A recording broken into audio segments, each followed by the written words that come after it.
Thanks for staying with us. So for the next 45 minutes of the show, Lagos Daily, Lagosians actually are faced with one problem or the other, ranging from water, transportation, service delivery, roads, taxation, security, waste management. Oh, so many issues we have. On the show today, we have been given the opportunity to lament the Honorable Commissioner for Information and Strategy in Lagos, Mr. Gbenga Omotosho, will be joining us and is going to be receiving all our issues, answering some of them, and maybe he'll get back to us on others. Join us as we welcome the Honorable Commissioner for Information and Strategy, Mr. Gbenga Omotosho. Good morning, sir. Good morning. Good to have you. So we're going to ask our viewers to please call in. You can call us on 070-806-68014. You can also tweet to us at TVC Connect. Please hashtag your VTVC so we can read your tweets. So if you live in Lagos and if you have an issue, please, this is your opportunity to call. We'll try to do other states too. So our producer is working on getting other commissioners from other states. So those people in that state can call us and lament. So we'll have those certain days for lamentation. But today we live in Lagos, so we're starting with Lagos State. Who would like to go first? Let me go first. Mariam, please go ahead. So first of all, I want to start with a commendation. I need to thank the government of Lagos State with what LASMA is doing to help with the traffic situation, especially with the closure of the Third Mainland Bridge. But also there's the closure of the Eko Bridge, which is just right in front of my estate. My problem now is that bridge has been closed for over 6 months now. And so there's heavy traffic going down through Costain. What is the story concerning that bridge? Why has it been locked for so long? What is the way forward? Thankfully, because of the lockdown, kids are not going to school, but it takes a journey of 30 minutes before. We now take for hours in that traffic. That's my lamentation. Go ahead, sir. Well, thank you so much. First, I would like to let you know that that bridge was closed because it had a problem, a very big problem, and that at the time it was closed, there was no other alternative than to close it because some of the bearings had given way, and the governor had to visit the place to see things for himself. But I'm happy to announce to you that very soon the job will be finished. I was there the day before yesterday to look at it because of people like you complaining that what is the government doing about it, and I saw that the work has really advanced and it's going to get finished in a couple of, in the coming days, then not too far, say 1 month, 2 months, I'm sure that bridge will be open again. Well, let me first apologize to Lagosians who are going through the traffic jam, that it's not intentional, it's for the safety of all of us. Right. So good that, you know, you're doing those bridges that we depend on for our daily living, but I see commercialization on my own end of town to the detriment of our lives. So we have a terminal right now at Mount 2. How that terminal appeared there, I still do not get it. We have this morning from Alakija all the way to Agboju packed trucks. And there are also packed trucks. Everybody's trying to attend bonded, access bonded terminals on Old Ojo roads. And the same activity happening. You now have trucks facing one way, packed, trying to get to the jetty to find their way to Apapa. Everything on one side of town, just like that. It's almost like you're trying to sniff life out of people on that side of town. You have the tankers we're dealing with, and it's almost like they're not trying to balance things. So there should be a spread, because people in satellite are shouting, relocate tank farms. You're bringing border terminals over 22 to that axis. Is there no other place to have them? Is there no way we can have a balance so that it's properly spread out, and we're dealing with only one thing at a time? Well, you have to realize the fact that, like you have said, there are so many commercial activities in that part of town. But I would like you to know that all the things going on there, they are not unregulated. They are regulated. All those tankers that you are talking about, we are doing something about them, trying to move as many of them as possible out of that place. But all the street trading and all the rest of them, we are also working on all of those ones to see that people labor that the government has given everybody for them to just set up shops on the roads. So if you watch, we see our officials there, like we have, and then you see the KK disciplined people going around and trying to remove all these street traders from there. But relocating some of these activities to other part of the state, I mean, it is a question of what people think. They feel that, well, if you don't go to that site, that maybe the kind of business you are doing will not be successful. But we encourage people to even move to the outskirts by ensuring that transportation is improved, by ensuring that there is everything that will make it possible for people to do their businesses without any hindrance. So for people going there, it's a matter of a personal choice, which the government cannot do much about. What we have to do is to do our job and ensure that traffic flows, ensure that everything moves seamlessly in that axis of charm. All right. Before I go on a break, I wanted to ask you who's responsible for the inner roads, you know, because those are the ones that we pass daily. Not everybody goes out on the express. For example, in my mother's area, Bagada, where I was raised, there's a major road called Dia Street. That road is terrible. For months. I mean, I hate going there because of that, but unfortunately, I have to go there every week to see her. Dia Street in Bagada, amongst other roads, major roads, whose responsibility is it to fix those the inner roads? Well, what I would like to tell you is that there are over 6,000 roads in Lagos, and there is no way the government can fix all the roads at the same time. There are some roads that are supposed to be fixed by the local governments. There are others that are supposed to be fixed by the state government. And as I speak with you, day and night, the Public Works Corporation is working to ensure that roads are fixed in Lagos.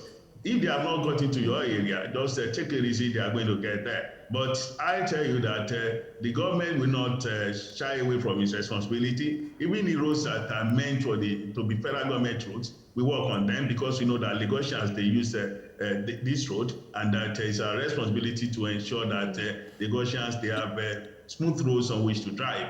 So if we haven't got into your area, just take it easy, we are going to get there. But like you have said, there are some roads that are the responsibility of local governments. There are others that are the state government's responsibility. Thank you. Okay, let's go on a break. When we come back, we'll continue this conversation with the commissioner. Stay with us, we'll be right back. I wasn't talking up. Now, Tokwe has a question on health. So please listen out. Go ahead, Tokwe. Sir, the healthcare system is part of the core agenda under themes for what Lagos wants to achieve. And my question is, can you give us a clear idea of what Lagos is doing to expand the capacity of our healthcare system?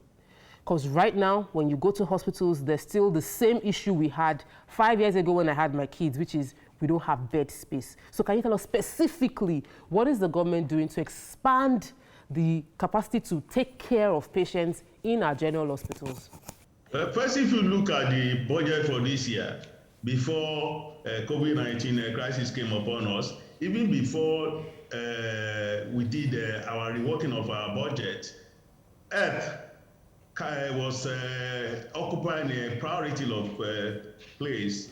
The governor, Mr. Baide Sanwo-Olu, said when he made his budget speech that he was going to spend more on health and education.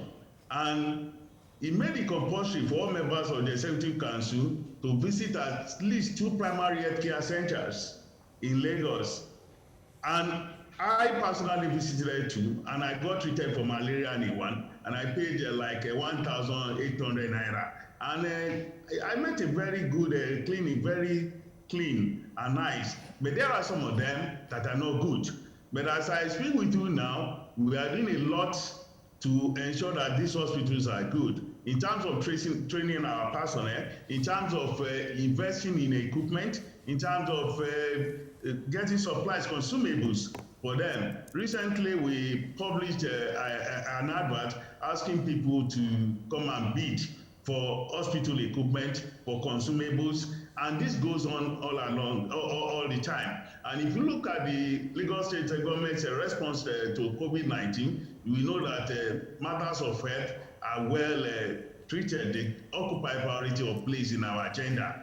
And like you have observed that maybe you went to the hospital, it's still the same. I can assure you any moment from now, hospitals will no longer be the same again. Because all of the money that we have spent on COVID-19, all of the equipment, we are going to bring them to strengthen all the things that we have in the hospitals now. Okay. And I tell you, they are not going to be the same again. All right, Our let me personnel take... are better trained now. They will be better equipped. All right, let me take this call from Kehinde. Kehinde, are you there? I'm here. Good morning. Morning. Thanks for calling. Go ahead, please. Yes. Sorry, please. We want the state government to please help us as regards this Omonile on land issues. Yes. Okay. We have an issue at Ipacha, your boss to be precise, All whereby right. this Omonile Thank you. is just trying to, is infringing, is just go inside compound, just break the fence. All right. Commissioner, did you hear that? Omonile issues within certain areas. What is the land grabber doing? Yeah, I got it. Yes. Go ahead, sir. Would like you to respond to that, sir. It's frozen. So the question of Omonile is, I know. Yeah, the question of Omonile is very big in Lagos, but I tell you, it is illegal to have anybody calling himself Omonile. Land is vested in the government, and whatever you want to do concerning land, you come to the government to do it. It's not as if some people will constitute themselves into authorities and then take over an area and carve out an empire for themselves and be behaving the way they like. Anybody who has such complaints should report to the right authorities. The police are there. The government is there to listen to people. It's illegal. Sir, the land grabbers task force has been created in the Ministry of Justice. How effective is this against Omonile, based on your review? Did you hear Nima, sir? I didn't get that. The task force against land grabbers, Omonile's activities and all that is existent already in Lagos within the Ministry of Justice. How effective are they if people still have the complaints that you just addressed, sir? Like I have said, land is vested in the government. There are rules. There are laws. People can't just jump on any land and be doing whatever they like and be calling themselves Omonile. If you are such a situation, you report to the police, you report to the government, and then the matter will be taken up. It's not allowed in Lagos State. Okay, sir, let me just give you this clear feedback. When it comes to buying land from Lagos State, the process is extremely cumbersome, and it is deliberately done by the internal system to reduce people coming in. So if you're saying it is vested with Lagos State, it is challenging to buy land from Lagos State. And I think that if the governor goes through the numbers of how many people acquire land from real estate agents and how many acquire directly from Lagos State, you get the figure and you understand how easy doing business with Lagos State will increase cash flow from properties. That's number one. Number two, I can say for a fact in Ibejuleki that when you want to buy land, you buy from customary settlers. They are the ones there. If you don't buy from them, you can't take ownership of that land. And when you finish buying from them, for you to perfect your paper, you will still pay for acquisition to Lagos State, which will mean that you're buying the land twice. Hence, properties that should cost maybe like 5 million naira will be going for 20 million because the people buying will have to calculate that money. How can Lagos State help to reduce the cost of buying properties in Lagos by easing the process of purchase? Well, what I can say about that is that government has schemes all over the place. If you want land in Sherry North, you want land in Sangotedo, everywhere, government has schemes. But if you have to go to private individuals who have some of these portions of land ceded to them by the government and you want to buy from them, it is very simple. After buying from them, you come to the government to regularize your papers. And once you have government papers, there is nobody who can harass you. It's a very difficult show. Okay, so unfortunately we're having connection issues. Like maybe we'll have to redo this show another time. Let's take a few tweets and close the show. Go ahead. Oladipupo Ayodeji says, please ask the Honorable, when will the Agbero be a bygone problem in Lagos? They extort us, harass us, and make transport very difficult and expensive. Okay. Dolani Robert says, Lagos roads are in bad conditions. Go to Ajangbadi from Okokomaiko, Old Obadore Road at Akeson, go to Egan at Igondo, and these are areas that I know very well. Development no day there at all. The Old Obadore Road to Akeson has been for ages, forever. That's the community the VC of Lagos is from. So why not Cincinnati says, please help us all ask the commissioner who is in charge of Sunny Jigide Street at Ori Old Ogudu. So I think we've done more of health and road today. These We'll are the just two finish major this issues. week. Yes, go ahead. So, Jigide Street at Ori Old Ogudu off Celestial Way, drainages over a meter high were created and entrances blocked over 3 years ago. Unfortunately, that's all we can take on the show today because we really do need to bring in another government official or also the Commissioner for Information to come back. Probably we'll have better network issues at that time. But we are starting this this segment or this series where we're going to bring in government officials to come and answer questions of Nigerians based on various sectors. So different states will be looking at different states and also various sectors and let people call in to tell the government officials who's in charge of certain areas to see what they can do to make their lives better. That's all we can take on the show today. Have a fabulous day. We'll see you tomorrow. Bye for now. You can watch Your View on TVC every Monday to Friday, 9 a.m. to 10:30 a.m. Nigerian time on DSTV channel 418, GOTV channel 27 and channel 47, StarTimes channel 121 and channel 307, Play TV channel 801 and channel 190, UHF 49, Sky channel 515 for UK viewers. Watch live on Facebook at TVC Connect and on our website tvcentertainment.tv/livestream.